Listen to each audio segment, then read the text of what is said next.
नमस्कार दोस्तों, आपका एक बार फिर से बहुत बहुत स्वागत अपनी एग्जाम अड्डा में। आइए गाइज, आज हम यहाँ पर आपके लिए लेके आए हैं रीजनिंग से रिलेटेड क्लास। तो रीजनिंग के जो क्वेश्चंस आए हैं उनसे रिलेटेड क्लास हम यहाँ पे लेके आए हैं और उनको हम आपको सॉल्व करवाएंगे। जो पिछले क्वेश्चन पेपर आए थे और ये एसएससी का क्वेश्चन पेपर है, जो एसएससी के लेवल का क्वेश्चन पेपर है, तो आप बिल्कुल निश्चिंत रहिए कि आपके लेवल में नहीं आएगा और इससे ज़्यादा टफ क्वेश्चन पेपर आपके लेवल में मुझे नहीं लगता कि आने वाला है। तो ये रीजनिंग की क्लास है, बहुत ध्यान से देखिए। और रीजनिंग में मैं समझता हूँ कि जो आपके 25 क्वेश्चन आएंगे, अगर आप ढंग से क्लास देखेंगे तो आप 23, 24 और 25 इन तीन में से जरूर क्वेश्चन सोल्व करके वहां पर आने वाले हैं। तो आइए गाइज शुरू करते हैं पहला क्वेश्चन। तो देखिए पहला क्वेश्चन गाइज, तो इसमें गाइज देखिए लिखा हुआ है प्रश्न संख्या 1 से 3 तक के लिए लागू होने वाला है। तो प्रश्न संख्या 1 से 3 आप यही इंस्ट्रक्शन फॉलो करेंगे, जिसमें लिखा हुआ है कि दिए गए विकल्पों में से विषम संख्या या विषम अक्षर या शब्द उसको चुनना है आपके लिए। तो जैसे पहला क्वेश्चन आप देख रहे हैं, पहले क्वेश्चन में ये कुछ डिजिट लेटर्स दे रखे हैं। अब इनमें देखना है कि विषम कौन सा है। तो आप जैसे देखेंगे HIVW, अब ये देखिए तो एक बार इनका नंबरिंग लिख लीजिए कि नंबरिंग क्या होने वाला है। H का हो जाता है 8, I का हो जाता है 9, V का हो जाता है 22 और W का हो जाता है 23। ठीक है, तो इसी तरीके से ये देख लिए, F का हो गया 6, G का हो गया 7, K का हो गया 11 और L का हो गया 12। अगला आप जैसे देखेंगे, ये D का देख लीजिए, T का हो गया 20, U का हो गया 21, O का हो गया 15 और P का हो गया 16। इसी प्रकार से आप देखेंगे C का, A का हो गया 1, C का हो गया 3, D का हो गया 4 और F का हो गया 6। तो अब देखिए गाइज, विषम देखिए कैसे आप छांटेंगे। तो आप देखेंगे पहले ऑप्शन से, तो पहले ऑप्शन में आप देख रहे हैं कि 8 और 9, 8 और 9 मतलब 8 9 लगातार आ गया, फिर 22 23 लगातार आ गया। इसमें भी 6 7 लगातार, 11 12 लगातार, इसमें भी 20 21 लगातार और 15 16 लगातार। लेकिन ये वाली जो सीरीज है, ये इन चीजों में यहाँ पे देखने को नहीं मिलती है। तो इस तरीके से गाइज ये आपका आंसर होता है। अगला क्वेश्चन देखिए, अगला क्वेश्चन कह रहा है कि वही सेम है, विषम छांटना है। क्रिकेट, शतरंज, हॉकी और फुटबॉल। तो देखिए गाइज, ये सारे जो गेम हैं ये आउटडोर गेम है, ये ग्राउंड में खेले जाते हैं। लेकिन जो शतरंज है एक इंडोर गेम्स है। और तो इस तरीके से ये इसमें डिफरेंट आपका हो जाता है। अगला क्वेश्चन देखेंगे आप, तो इसलिए इस तरीके से ये हो गया। अगला क्वेश्चन नंबर 3, इसमें देखेंगे आप, ये 23 लिखा हुआ है, ये 13, 17 और 63। तो आप जब इसमें देखेंगे कि डिफरेंस कौन सा है, तो आपको इसमें डिफरेंस नजर आ रहा होगा। तो देखिए कैसे नजर आता है आपको। देखिए 23 है तो आप देखेंगे ये एक अभाज्य संख्या है, मतलब 23 में खुद के अलावा किसी और दूसरी का भाग नहीं जाता है। इसी प्रकार से 13 है, ये भी एक अभाज्य संख्या है, इसमें भी किसी का भाग नहीं जाता है। उसी प्रकार से 17 है, वो भी एक अभाज्य संख्या है, इसमें भी किसी का भाग नहीं जाता है। तो अब बचता क्या है, 63। 63 जो है वो अभाज्य संख्या नहीं है, क्योंकि इसमें खुद का भी जाएगा, 7 का भी, 9 का भी भाग चला जाता है। इसलिए इस तरीके से ये सारी अभाज्य संख्याएं हुई और जो 63 है वो अभाज्य संख्या नहीं है। इस तरीके से गाइज ये 3 क्वेश्चन आपने किए। अगला क्वेश्चन, नेक्स्ट क्वेश्चन गाइज आपकी स्क्रीन पर ये रहा। इसमें कह रखा है कि कुछ प्रश्न किसी प्रणाली के आधार पर हल किए गए हैं। कुछ प्रश्न किसी प्रणाली के आधार पर हल किए गए हैं और उसी आधार पर हल ना किए गए प्रश्न का उत्तर चुनिए। ठीक है, तो उत्तर चुनना है। अब देखिए 12 × 9 दे रखा है। 12 × 9 क्या होता है, वैसे 108 होता है और उसको लिख कितना रखा है, 810। तो ऐसे ही 15 × 9 दे रखा है, 15 नम्मा 135 होता है, 15 नम्मा 135 और उसको लिख कैसे रखा है, 5 1 3 53। तो ऐसे ही इसको लिखेंगे गाइस। 13 अंठों कितने होते हैं, 13 8, 8 या 24, 2 और 8 और 2 10, 104 होते हैं शायद। तो अब इसको इसी सीक्वेंस में लिखना है। तो देखिए यहाँ पे देख रहे हैं 8, 8 को सबसे पहले लिखा है, तो लास्ट वाला कौन सा है, 4, तो 4 वाले को हम सबसे पहले लिखेंगे गाइस। उसी प्रकार से आप जब देखेंगे, 0 को नहीं लिख के सबसे पहले फर्स्ट वाले को लिखा है इनमें, तो फर्स्ट वाले को लिखा है तो हम भी फर्स्ट वाले को लिखेंगे। तो 4 और फिर बीच वाले को लिख देंगे ऐसे। तो 410 इसका आपका आंसर हो जाएगा। इस तरीके से गाइज ये आपका 410 आंसर हो गया। नेक्स्ट क्वेश्चन नंबर 5 गाइज आपकी स्क्रीन पर ये रहा। अब आप देखेंगे इसमें कि क्या कह रहा है, नीचे दिए गए आकृतियों में दिखाए अनुसार कागज को मोड़ करके काटना है और खोलने के बाद वो किस उत्तर आकृति का दिखाई देगा। मतलब कि ये कागज है। तो देखिए सबसे पहले आपको ये फिगर दे रखी है इस टाइप की, ये नॉन वर्बल में से है। अभी हमने रिव्यू देखा था, रिव्यू में कहा था कि वर्बल और नॉन वर्बल दोनों रीजनिंग आ रही है। तो इसी तरीके से हम क्वेश्चन आपके सामने ये हमने लिया है। तो देखिए ये कह रहा है कि ये आप जो देख रहे हैं फर्स्ट फिगर में, देखिए आप कह रहा है कि ये कोई कागज है, उसको आप सबसे पहले ऐसे बीच में से मोड़ना है, ठीक है, ये उसने कह रखा है, और इसको ऐसे मोड़ना है, मतलब इस वाले पोर्शन को इसके ऊपर लेके जाना है। तो देखिए अब कैसे जाएगा ये, अब ये ऐसे जाएगा, वो कागज गोल आपका दिख ही रहा है, अब ये ऐसे है, ठीक है, ये, और इधर भी कागज है, इधर भी कागज है। तो हम इसमें थोड़ा टाइम लगेगा, आपको आराम से समझाने की कोशिश करेंगे, आप समझने की कोशिश कीजिएगा। तो देखिए मैं आपको थोड़ा एक बता देता हूँ, जैसे ये वाला एक कागज था, अब कह रहा है इसको मोड़ दीजिए इसके ऊपर, तो इसको जब आप मोड़ेंगे तो ये पूरा जो ब्लैक वाला है ना वो भी इसी के ऊपर आ जाएगा, ऐसे मुड़ के आ जाएगा। तो अब ये कैसा बनेगा, अब ये आपका कागज है वो इस टाइप का हो गया, कुछ समथिंग इस टाइप का, ठीक है, इस टाइप का ये बन गया। अब अगले में क्या कह रहा है, देखिए ये अगली वाली, आप इसको देखिए, अगली वाली सिचुएशन को देखिए। अब जैसे ये वाला तो हमारे पास बन ही गया है, ठीक है, अब वो कह रहा है कि अब इसको ऐसे बीच में से यहाँ करिए और फिर इसको दोबारा फोल्ड कीजिए। अब आप इसको ऐसे बीच में से फिर फोल्ड करेंगे, तो जब फोल्ड करेंगे ना गाइस, तो ये लगभग इस टाइप का सा आपका बन जाएगा।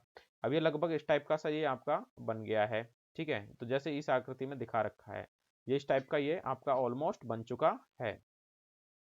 तो दोस्तों ये लगभग इस टाइप का आकृति का ये बन गया है। यहाँ पे हमारा थोड़ा ये बिगड़ गया था, इसलिए हमने ये किया है, तो इस टाइप से बन गया है। अब ये क्या कह रहा है, इसमें देखिए आप, इसमें जब देखेंगे इधर आंसर में, तो ये कह रहा है कि इसमें ऐसे 3 छेद भी किए हैं, ठीक है, ऐसे 3 छेद, तो ऐसे 3 छेद कर दिए इसमें, ये ये ये, अब ये कर दिया। अब कह रहा है कि अब इसको आपको खोलना है, ये कह रहा है ना कि वह उस आकृति जैसे कैसा दिखेगा, तो आप इसको खोलेंगे, तो मोड़ रखा है उसको आप खोलेंगे तो वो कैसा दिखेगा, ये आप देखिए।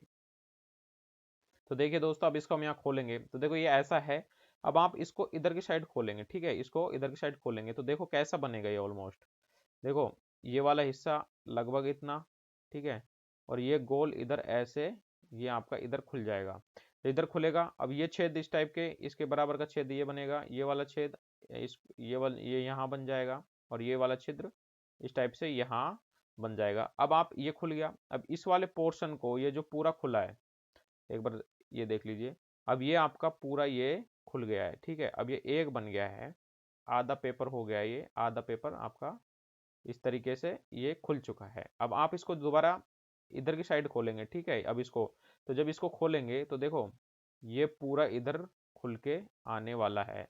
जब ये इधर पूरा खुल के आएगा, तो आप जब इसमें देखेंगे कि ये वाले छिद्र हैं, ये यहाँ जाएगा, ये वाला छिद्र यहाँ आएगा, और ये वाला छिद्र यहाँ आएगा, और ये वाले छेद देखो ये यहाँ आ जाएगा, ये वाला यहाँ, और ये वाला यहाँ आ जाएगा। तो अब आप जब इसको देखेंगे, तो गाइज इस वाला आंसर है जो, देखिए कैसे में, देखो इस वाले में देखो ये दो दो दो दो, तो दो दो है ही नहीं, उसमें तीन तीन खुल रहे हैं, तो आप देखो तीन तीन तीन और तीन, ये वाले इसमें फिट बैठते हैं, तो इस तरीके से ये ही आंसर इसका होने वाला है, क्योंकि ये है नहीं। अगर ये कब आता, ये वाला जब आता, जब ये जो चिन्ह है यहाँ होता, ये यहाँ होता, और ये यहाँ होता, जब जाके ये आकृति आपकी आती, ठीक है, लेकिन ये फिर भी नहीं आती आपकी एग्जैक्टली, लेकिन हाँ यही आती।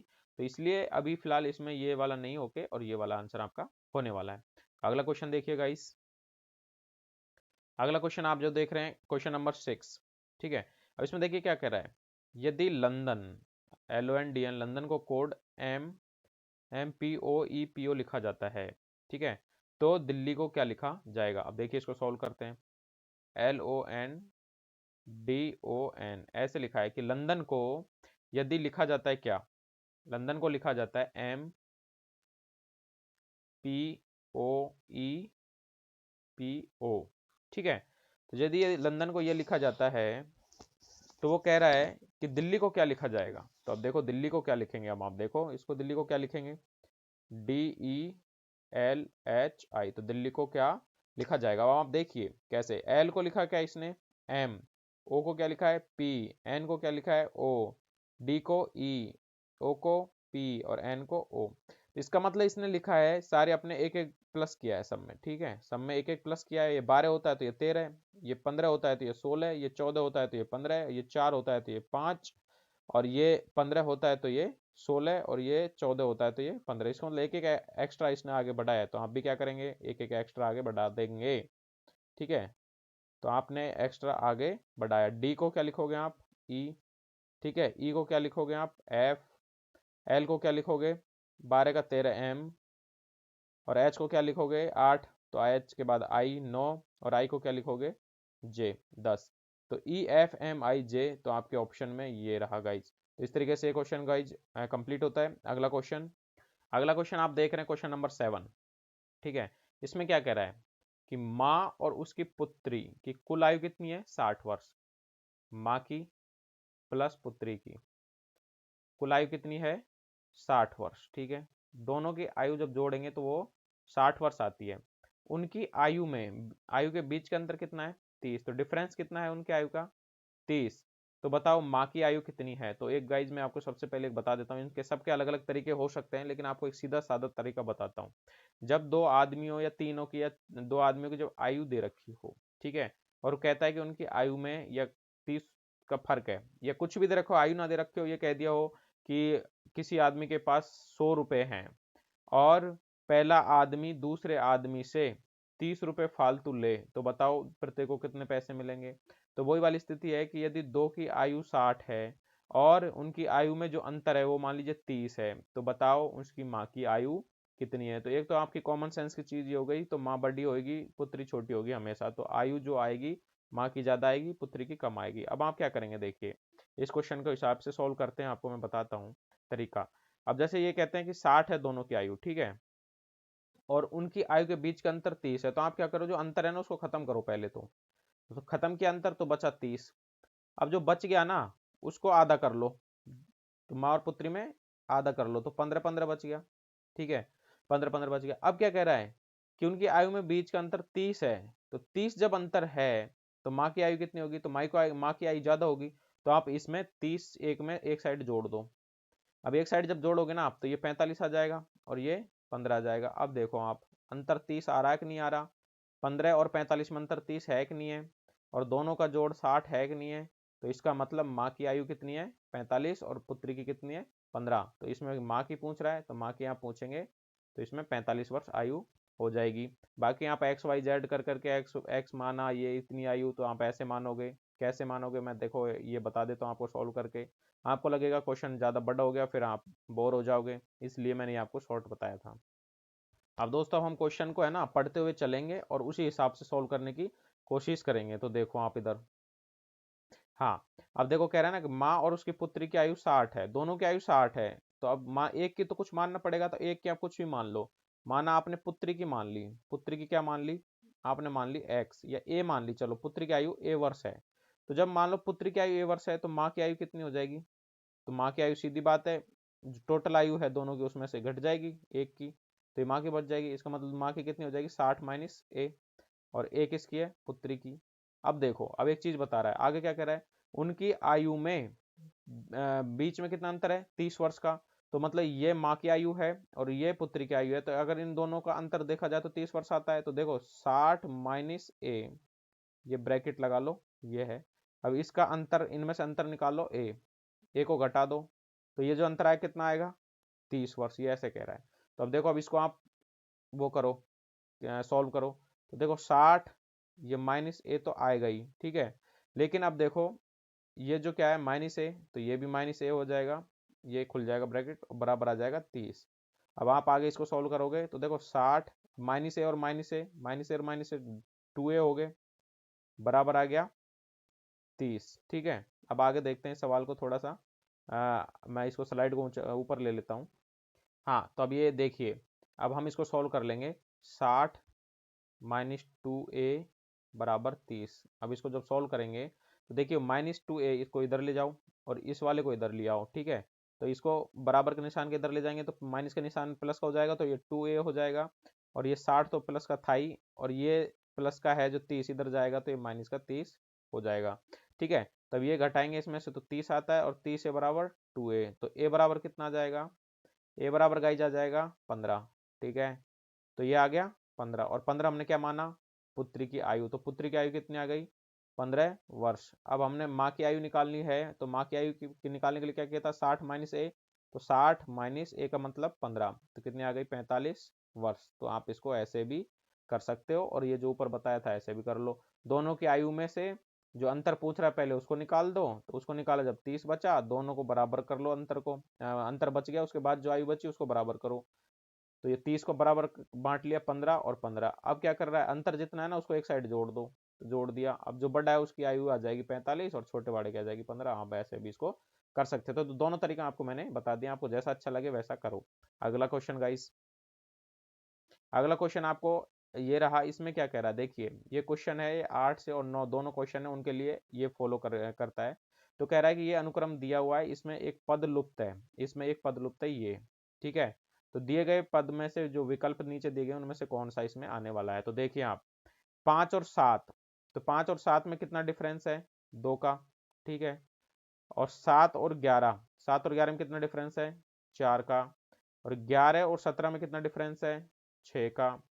और 17 और 25 इसमें कितना डिफरेंस है, 8 का। तो उसी प्रकार अब आप देखेंगे 2 4 6 8, तो अगला 10 आना है। तो 25 और 10 कितने होते हैं, 35। तो इसमें आपका आंसर 35 आ जाएगा, ठीक है। अगला क्वेश्चन आप देखेंगे, बी के एस डी जे, ये जो भी लिखा हुआ है, तो देखो आप बी के बाद लिखा है डी, मतलब 2 जोड़ दिए। और डी के बाद लिखा है एफ, मतलब 2 जोड़ दिए। और एफ के बाद लिखा है एच, तो मतलब 2 फिर जोड़ दिए। और एच के बाद फिर 2 जोड़ेंगे, तो एच के बाद एच 8 नंबर पे आता है, 2 मतलब 10 नंबर पे, 10 नंबर पे आता है आपका जे।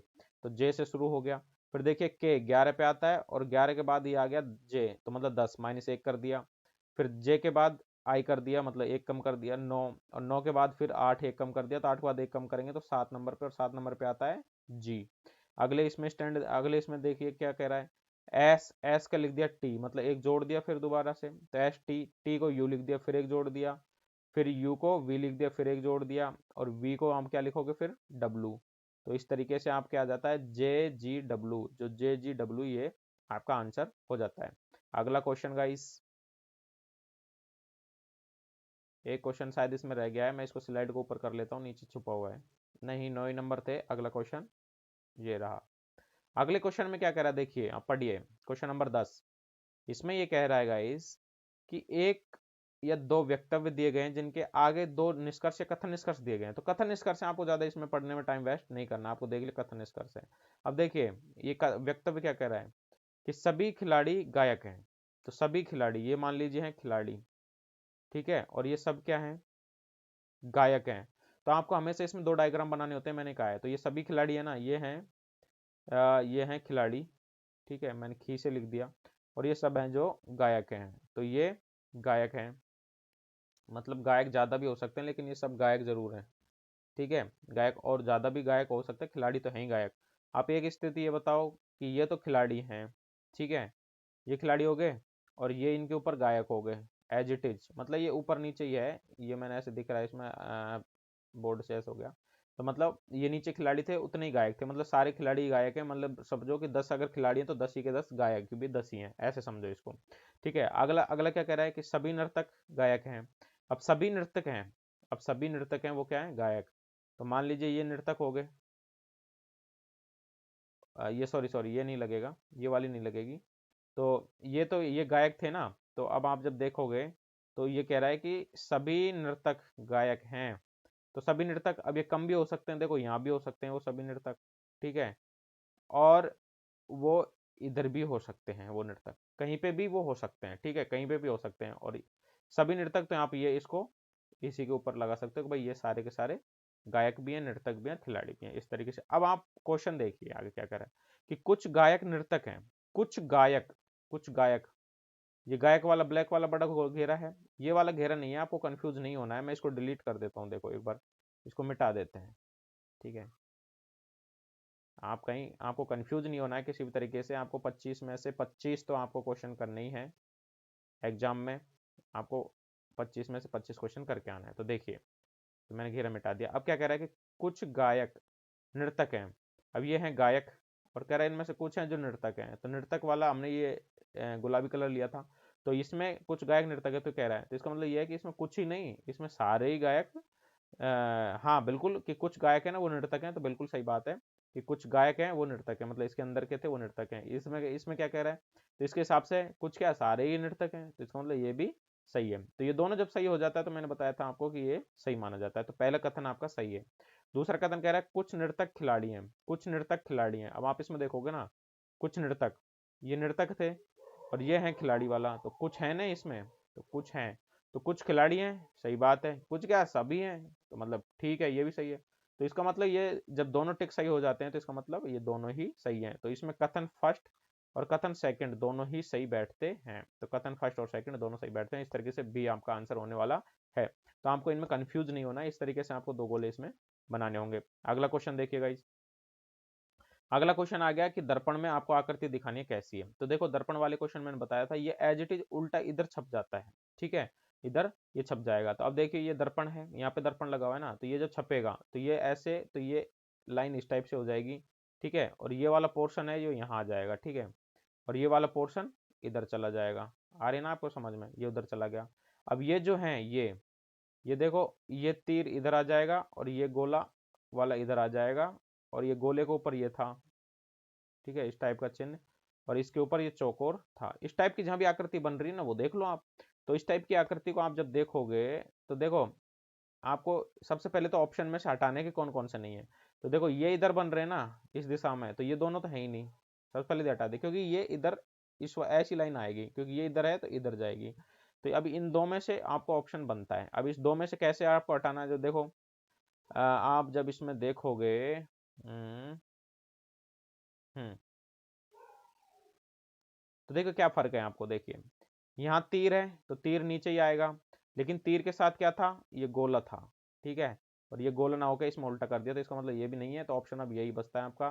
कैसे, देखो ये तीर का इधर आ गया और ये गोला इधर आ गया, और इसके ऊपर ये तीर के ऊपर ये था और इसके ऊपर ये था, और ये प्लस माइनस ये सारा। तो इस तरीके से ये आपका दर्पण का क्वेश्चन सही हो जाना चाहिए।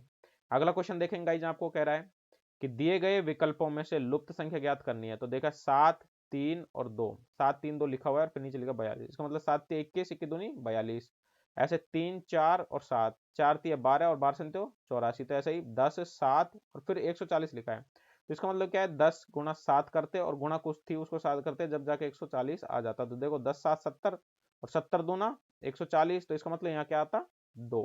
तो इस तरीके से ये क्वेश्चन हो जाता है गाइज। आगे देखिए, इसी में आगे है, हम्म, आगे क्वेश्चन है आपका गाइज ये क्वेश्चन नंबर 13। तो इसको आप जब देखेंगे तो इसमें लिखा है कि RATE को इसने क्या लिखा है EATR। तो मतलब इसी में से ये शब्द चेंज किए आगे पीछे। देखो R को ले गया पीछे पीछे, तो आप सीट में है ना S है तो उसको पीछे पीछे ले जाएंगे, ठीक है, उसको पीछे पीछे ले गए। और जो E है इसमें देखो, E जो लास्ट वाला था उसको फर्स्ट में लिया है, तो आप भी लास्ट में सीट है तो T है तो T आपका फर्स्ट में आ जाएगा, तो हमने भी T फर्स्ट में ले लिया।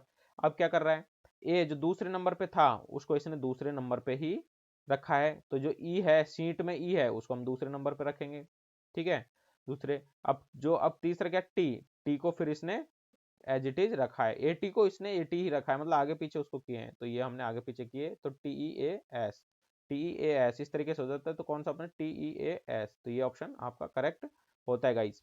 अगला क्वेश्चन देखिए, और देखिए मेरा पेस ऐसा ही रहेगा, मैं स्लो ही पढ़ाऊंगा, आपको चाहे स्किप करनी है करिए, क्योंकि मैं आपका भविष्य के साथ खिलवाड़ नहीं कर सकता। मैं चाहता हूं कि आपको ढंग से समझ आए, तो इसलिए मैं वीडियो आपको ऐसे ही दूंगा कि आपको जल्दबाजी में करके मैं आपको नहीं पढ़ा सकता।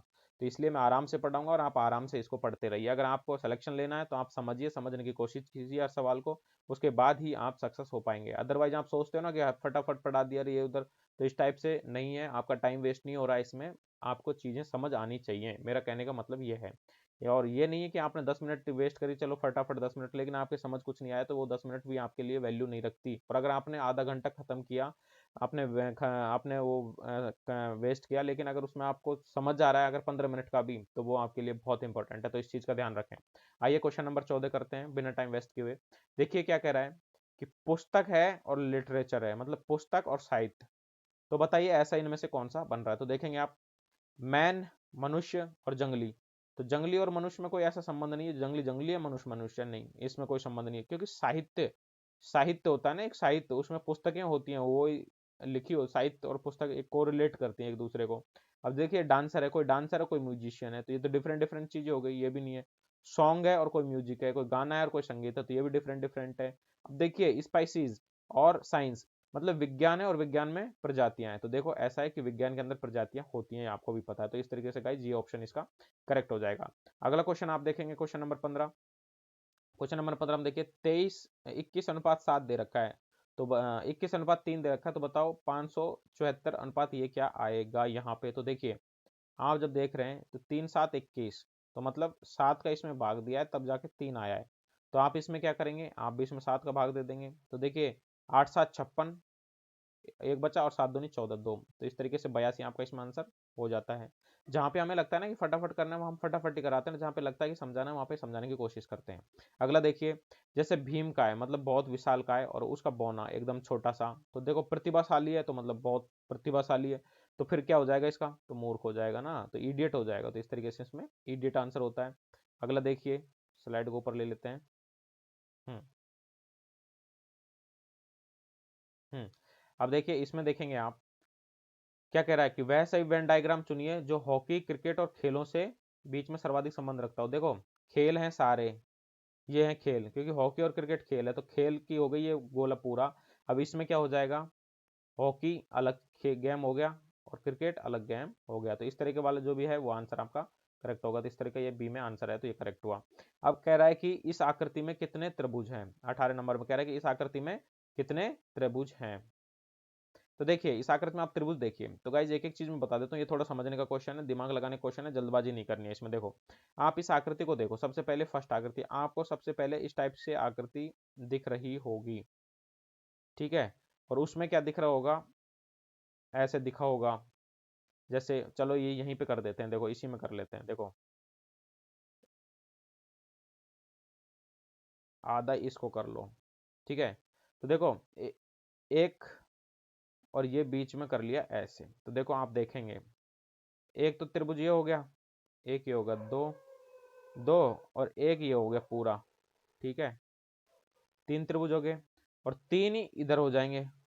आ रही है समझ आपको, 3 ही इसमें हो जाएंगे, ये जो है 3 3 और 3 कितने हो गए, 6, तो ये हो गए, ठीक है, प्लस अब और देखिए 6 हो गए ना। अब आप देखेंगे तो देखो एक एक ये भी बनेगा त्रिभुज, ठीक है, एक ये बन गया 7, और एक दूसरा क्या बनेगा, दूसरा अभी रुको एक कलर एक बार चूज कर लेते हैं,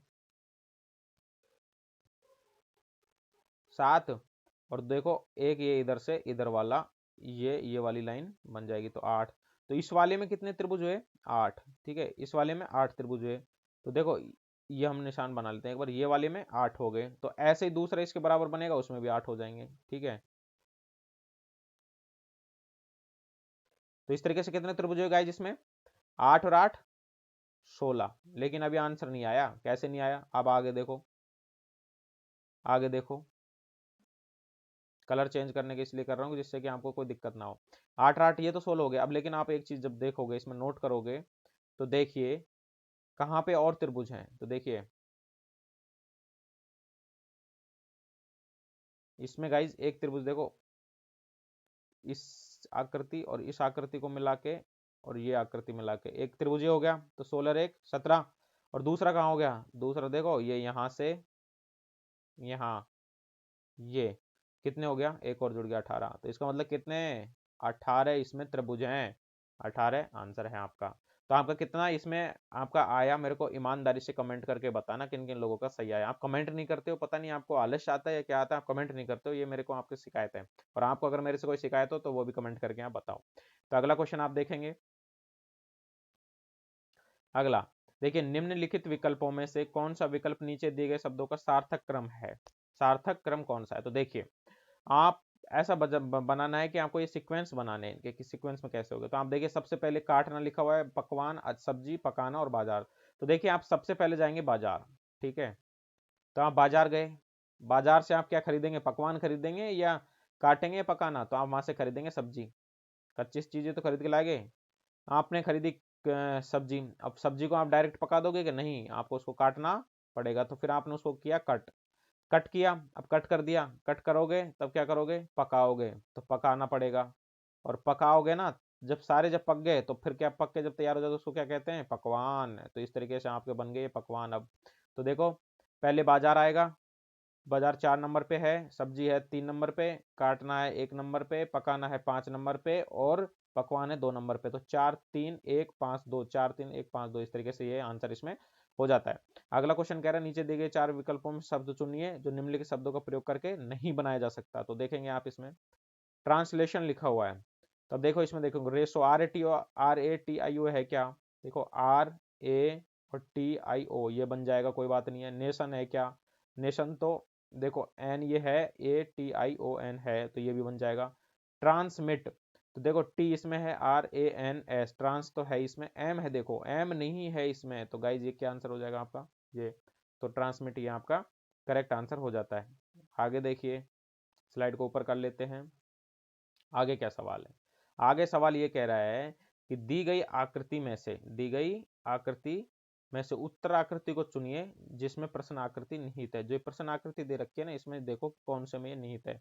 देखो आप इसमें देखोगे तो इसमें आपको कहीं नजर आ रही है, नहीं आ रही। मैं आपको बताता हूँ कहाँ नजर आ रही है। आपको ये डी में नजर आ रही है, कैसे नजर आ रही है मैं बताता हूँ। देखो आप इसको देखिए, ये लाइन देखिए, अरे यार एक सेकेंड, हाँ तो देखिए मैं कलर चेंज कर लेता हूँ थोड़ा। तो देखिए आप ये एक लाइन देखिए, ये एक लाइन है ये वाली, ठीक है, ये लाइन हो गई। अब दोबारा देखेंगे आप इसको,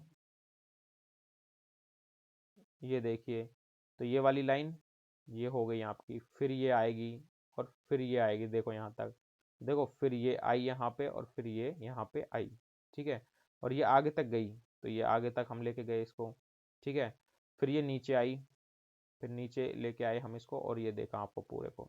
तो देखो ये जो आपकी उत्तर आकृति थी जो इस वाली में ये निहित है, तो इस प्रकार से आपको चेक करना है, तो इस तरीके से आपका डी आंसर हो जाएगा। अगला क्वेश्चन गाइस, देखिए क्वेश्चन आपको दिख ही रहा होगा और बहुत अच्छा क्वेश्चन है, ये दिशा का है। तो देखिए जेड ने दिशा दक्षिण दिशा में सीधा चलना शुरू किया। तो सबसे पहले मैं बता देता हूँ, ये ऊपर होती है उत्तर, इधर नीचे होती है दक्षिण, इधर होती है पूर्व और इधर होती है पश्चिम। ये आपके पेन जो कॉपी पेन लेके बैठोगे ना, इस टाइप से इनमें दिशाएं होती हैं, ध्यान रखना इस चीज को, ठीक है। तब जेड ने दक्षिण की ओर चलना प्रारंभ किया सीधा, तो दक्षिण की ओर, तो यहाँ से किया, इधर मुंह करके इधर जा रहा है दक्षिण की ओर, ठीक है। उसके बाद वो क्या करता है, 15 मीटर चला, 15 मीटर चला यहाँ से, ठीक है, यहाँ से चला था दक्षिण की ओर मुंह किया, 15 मीटर चला, फिर बाईं ओर मुड़ जाता है। अब देखो ये इधर मुंह करके जा रहा है, तो इसका बायां किधर होगा, तो बायां सीधी बात है इसका इधर होगा, तो इधर ये क्या करता है, फिर बाईं ओर मुड़ जाता है, और कितना चलता है, 30 मीटर चलता है।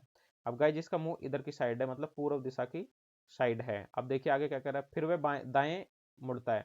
अब ये इधर जा रहा है, ठीक है, इधर, तो दायां इसका किधर होगा, इसका दायां नीचे की साइड होगा। तो फिर ये दायां नीचे की साइड मुड़ता है, तो फिर कितना, 15 मीटर चलता है, फिर 15 मीटर चलता है। तो बताओ अब जेड किस दिशा की ओर मुंह करके खड़ा है, तो देखो ये पूरब था, अब पूरब से वापस इधर की साइड नीचे की साइड जा रहा है, तो देखो ये पूरब था लेकिन यहाँ से नीचे की साइड जा रहा है, नीचे की साइड क्या होता है, दक्षिण, तो ये किधर की मुंह करके खड़ा है गाइस, दक्षिण दिशा में, तो आपका आंसर हो जाएगा दक्षिण। अगला क्वेश्चन है, अगले क्वेश्चन में ये कह रहा है कि कौन सी आकृति प्रश्न आकृति के प्रतिरूप को पूरा करेगी। तो ये ऐसा आपको चित्र बनाना है, पूरा होना चाहिए। तो देखो ये इस टाइप का है ना, तो आप इसको ऐसे बनाओगे, ये ऐसे मिलाओगे और ये इसको ऐसे मिलाओगे, ये मिल गया। और अब देखो इसी टाइप का इधर और इसी टाइप का इधर यहाँ से जाता हुआ, और ये गोला सा इस टाइप का बनेगा। तो इस टाइप का आप ढूंढ लो कौन सा है। तो आप जब इसमें ढूंढोगे ना, तो आपको ये देखो कौन सा ऑप्शन नजर आ रहा है। तो देखो ये बी ऑप्शन है जो आपको क्लियर कट इसमें नजर आ रहा है, ठीक है, ये बी ऑप्शन। तो इस तरीके से इसमें बी ऑप्शन हो जाता है गाइस। अगला क्वेश्चन, तो गाइस इसी के साथ ही हमारी वीडियो में ये जो हमारे 23 क्वेश्चन हमने लिए थे, 25 आते हैं, 2 क्वेश्चन छूट गए होंगे, तो वो इस तरीके से 23 क्वेश्चन आते हैं। तो आपको कैसा लगा ये वीडियो हमारा, कैसे लगा हमारा समझाने का तरीका, और कितनी हेल्पफुल रहा, ये सारे कमेंट करके आप बताइए। और चैनल को सब्सक्राइब कर लीजिए जिन्होंने नहीं किया है, और लाइक ठोक दीजिए, और कमेंट करके तो आप बताएंगे ही, और अपने यार दोस्तों के साथ भी शेयर कीजिए कि अवनी एग्जाम अड्डा पे बहुत अच्छी क्लासें आपको मिल रही हैं। तो इस तरीके से गाइज आपने पूरी वीडियो देखी, बड़े ध्यान से देखी, आपको बहुत बहुत शुभकामनाएं जो आगे एग्जाम आ रही है उनके लिए। तो आपको इन्हीं शुभकामना के साथ इस वीडियो को हम करते हैं एंड। तो thank you so much guys for watching this video, thank you, मिलते हैं नई वीडियो के साथ।